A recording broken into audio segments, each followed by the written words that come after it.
Oke, halo teman-teman semua. Kali ini kita akan coba membahas mengenai sebuah web yang dimana web itu sangat berperan penting untuk kegiatan kita. Pokoknya bagi teman-teman yang suka membuat vlog, membuat diagram, kemudian membuat mind map dan lain sebagainya, teman-teman bisa coba aplikasi ini. Uh, Penggunaannya itu sangat simpel. Kenapa? Karena kita cukup mengaksesnya di situs webnya, maka kita sudah bisa menggunakan fitur powerful-nya.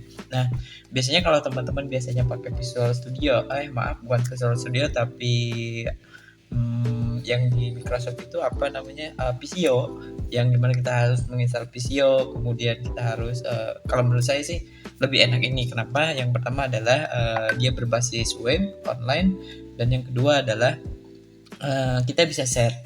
Jadi kalau Visio kita harus ekspor dulu ke dalam bentuk JPG, kemudian kita kirim.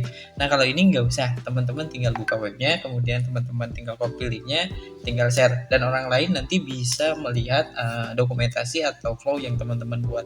Atau bahkan lebih enaknya kita bisa berkolaborasi dalam membuat flow-nya.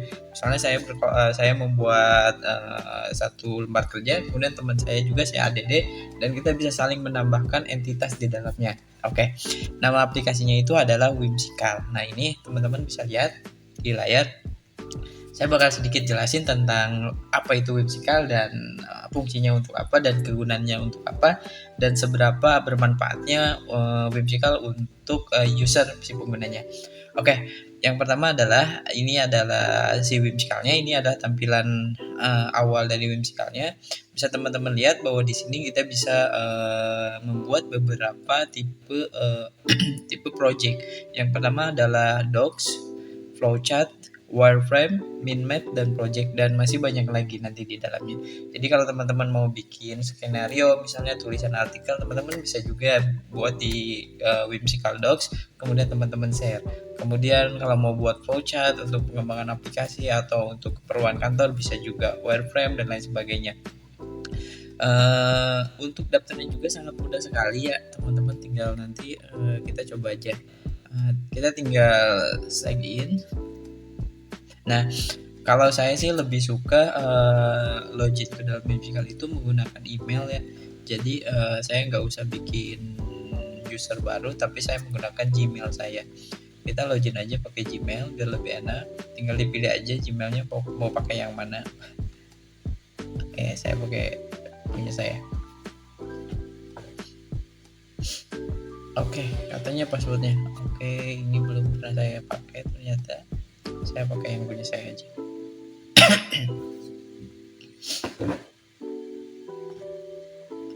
Oke, kita tunggu. Nah, bisa teman-teman lihat banyak sekali list flow yang telah saya buat di Whimsical ini, baik yang bersifat private ataupun yang bersifat public. Ini juga list pekerjaan saya tulis di sini. Kemudian saya membuat dokumentasi untuk pengembangan aplikasi juga saya tulis di sini flowchartnya, karena itu tadi, karena saya bisa share. Nah, kita bisa melakukan share sangat mudah sekali. Kita tinggal add emailnya di sini, maka teman kita di sana udah bisa melihat atau juga dia bisa mengeditnya. Di sini bisa dilihat share-nya. Teman-teman bisa tinggal terserah teman-teman mau dikasih share linknya, dia statusnya hanya sebagai pelihat, komen, atau dia juga bisa melakukan edit, dan juga teman-teman bisa menambahkan passwordnya juga. Nah, untuk membuat lembar kerja di Whimsical itu sebenarnya sangat mudah sekali. Teman-teman tinggal yang namanya di sini private. Misalnya kita bikin folder dulu, foldernya private. Kita klik kita klik ini, kita bikin folder dulu misalnya latihan Whimsical.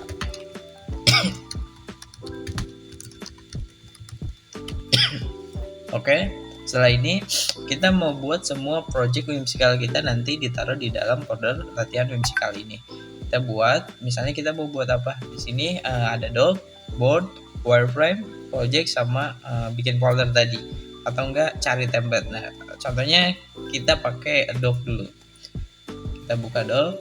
Nah, sebenarnya sangat enak sekali ketika teman-teman ingin menuliskan dokumentasi di Whimsical ini, dimana dengan format doc teman-teman sudah bisa menulis apa aja yang mau teman-teman tulis. Misalnya di sini ini adalah tulisan pertama saya.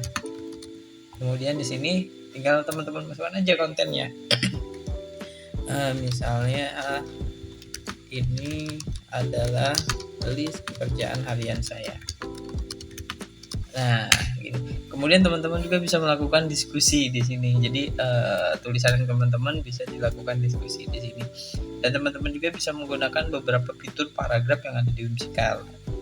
Teman-teman mau bikin jadi kode misalnya kayak gini, atau teman-teman mau bikin heading, checklist yang bisa di checklist kayak gini nantinya, atau banyak sekali fiturnya. Nanti teman-teman bisa cobain sendiri fiturnya dari Whimsical. Nah, ini fitur yang pertama dari Whimsical adalah Docs. Jadi teman-teman bisa menuliskan teks atau menggunakan Whimsical ini untuk dokumentasi teks.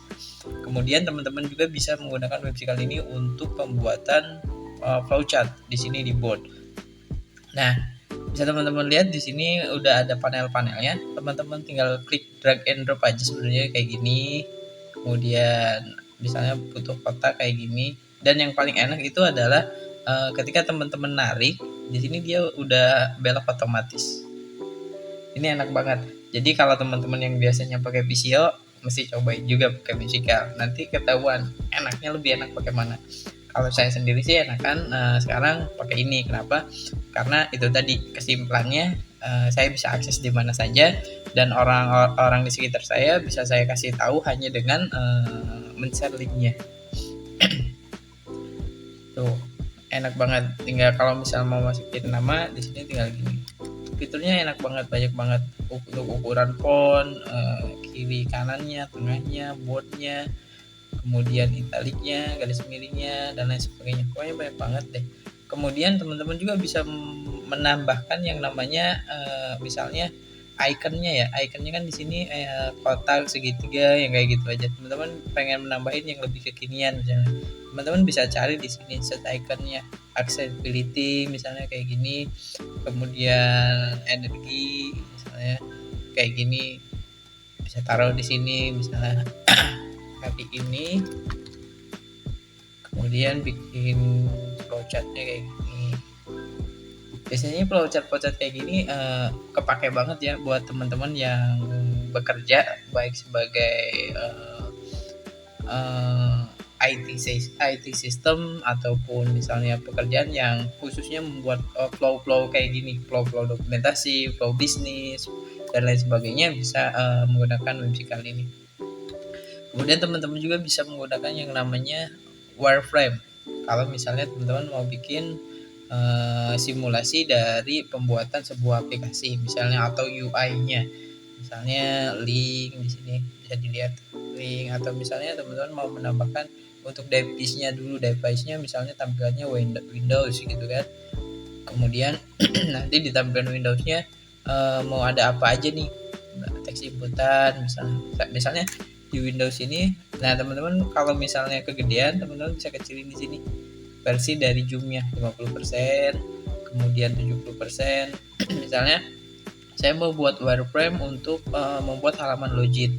Berarti saya buat kayak gini. Inputannya nah kayak gini, dan di sini saya tinggal bikin buttonnya aja. Nah, sebenarnya kayak gini, enak banget kan? Terus teman-teman bisa juga selain bikin wireframe, di sini kan kita udah coba 3. Kita sekarang kita coba bikin project. Oke, nah ini yang project. Tuh, ini buat ininya. Pokoknya banyak banget deh, teman-teman bisa pakai sesuai dengan kebutuhan teman-teman. Kalau teman-teman mau kebutuhannya untuk mengarsipkan dokumen atau tulisan-tulisan, teman-teman bisa juga pakai Whimsical. Kalau teman-teman ingin membuat flowchart, teman-teman bisa juga pakai Whimsical. Kalau teman-teman ingin membuat min map atau wireframe, pengembangan aplikasi dan lain sebagainya, teman-teman bisa coba deh. Mungkin itu saja yang bisa disampaikan buat Whimsical ini. Kedepannya nanti kita akan belajar mengenai pembuatan aplikasi, mulai dari tahap pembuatan flowchart dengan Whimsical sampai dengan tahap nanti kita codingannya. Mungkin itu saja yang bisa disampaikan. Terima kasih.